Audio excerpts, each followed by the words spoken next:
Wick's back here with another video today. I got a lot of stuff I want to get done on the Vibe today. I gotta change out my rear drum brake housings, I gotta change out the wheels, take out the spacers. Got a lot of little things to do, so I was gonna take you guys along for the ride and kind of show you how I work on my cars. And yeah, so let's get into it. Alright, so there's a lot I want to get done today, but the first thing we gotta do is we're gonna take this wheel off and then take the 1.5 inch spacer off out from behind it.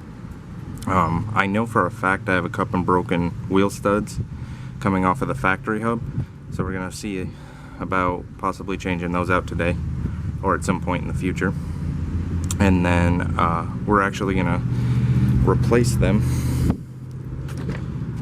with the white N-key wheels I have, because now that I'm not driving the car every day, I actually don't need to have these winter wheels anymore. Alright, now that we got the wheel off, you can see the spacer. These ones are 1.5 inch, and I've ran them on the car for quite a while. There's nothing wrong with them, but I want to start setting this up to be autocrossed for, so I got the wheel spacer taken off from behind the wheel. I already turned the wheel back and forth to check clearance, both on this side of the wheel, that side of the wheel, and it near the strut. And so far so good. As I recalled, there was one lug stud missing, so I'm gonna have to replace that. And actually, while I had this wheel off, I discovered that my CV axle, I believe, boot is blown, so I got a bunch of grease right in the tack there, which unfortunately I don't think you guys can see because I can't get it past the caliper. But so that's gonna be have to be something I replace in the future. And I got this rear side done, and I took the little wide body flare off because I was going to replace the clips, but as it turns out, as you'll see here in a sec, these body clips that I ordered are significantly larger than the hole, so that means they're incorrect. So I'm gonna have to go back online and research that a little further and try to find the right ones, and then possibly try to find a way to cover these, because I'm not sure if they go into the cab or not. And then I got the new Ray Bestos drum brake shell put on, because when I last did my rear drum brakes, I changed out all the internals, but I did not change out the drum shoe housing, which probably wasn't the best idea, because when I did them, I had to use the threaded holes to take the drum off, and it actually cracked one of them. I've never seen drivability issues or had issues with it, but I just feel a lot better having completely new ones on there. So now I got to go over here and do the same exact thing on both of these wheels.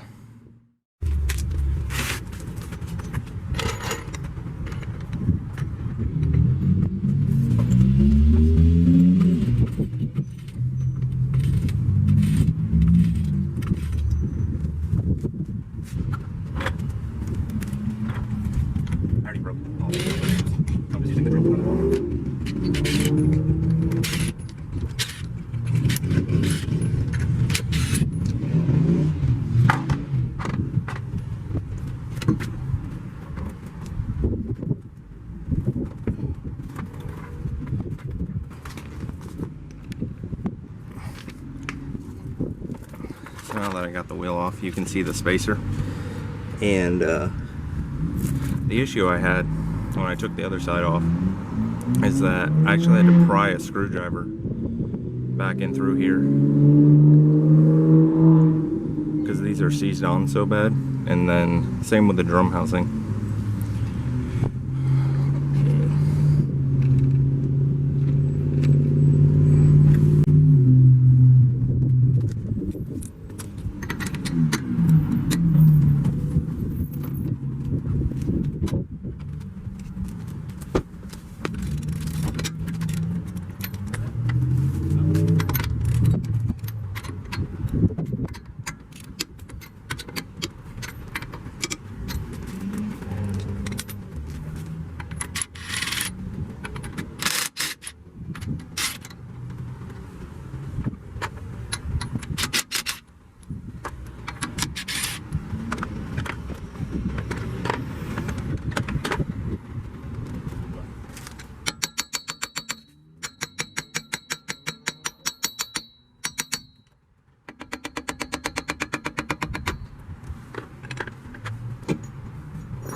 Alright, so now that I got the wheel spacer off, after I painted these, I actually forgot to put aluminum anti-seize. It's a lifesaver. It would have made that just slide right off the second I got the wheel off, but the wheel and the lugs for it off. But since I forgot to do that, it actually seized to the paint, as you can see right here. Now I had to put the parking brake back on to get that spacer taken off, because otherwise this just spins completely freely. So now I gotta go take that back off, and then we can get this off and get the new one on.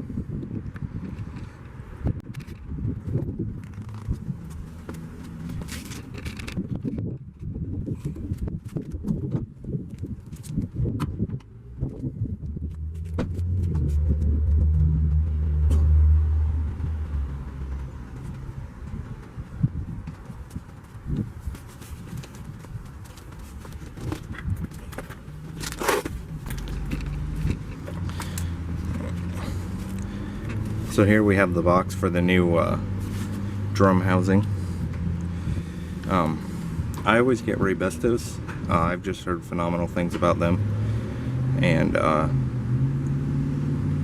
just as far as how well they perform and hold up. So that's just what I personally prefer. And we're gonna get this old one taken off and get this new Ray-Bestos one swapped in.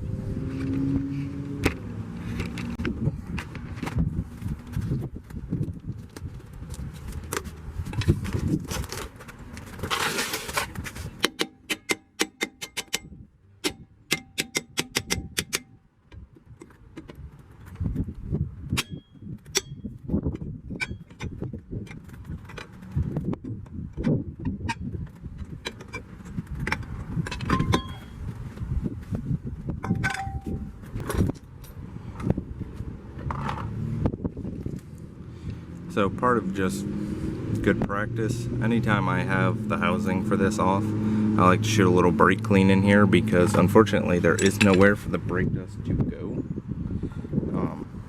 So cleaning it out while it's open just helps keep these springs and pads a little healthier and cleaner.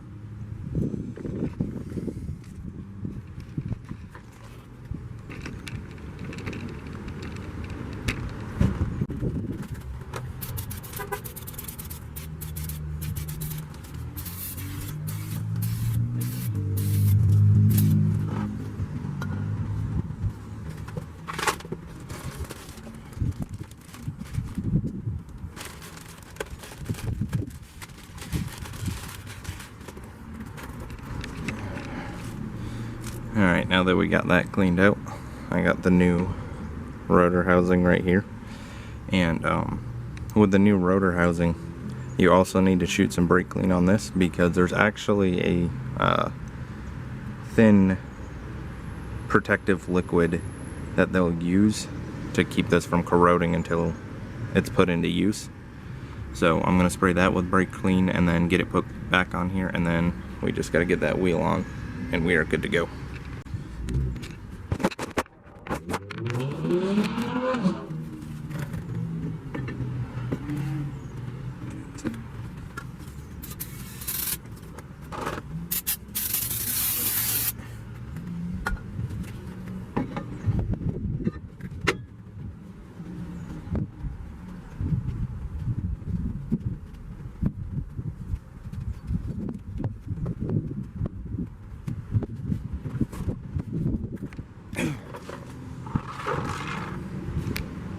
Alright, so there we go. We got the new brake drum housing on. This is actually just held on by the studs once the wheel's on, so there's nothing that needs to be attached. It just slides on. Just give it a good push. Make sure it's seated all the way back. If not, when you run the lug nuts down, it will force this into place. But obviously, if you can get it in place ahead of time, it just makes things a little easier and nothing might catch. It's very unlikely that would happen, especially if you haven't changed anything inside this housing. So I'm going to get some aluminum anti-seize on the face of this hub, and then we can get that wheel on.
Alright, so I got the aluminum anti-seize put on there, and I got the wheel back on. The aluminum anti-seize just stops the back of this from seizing to the hub.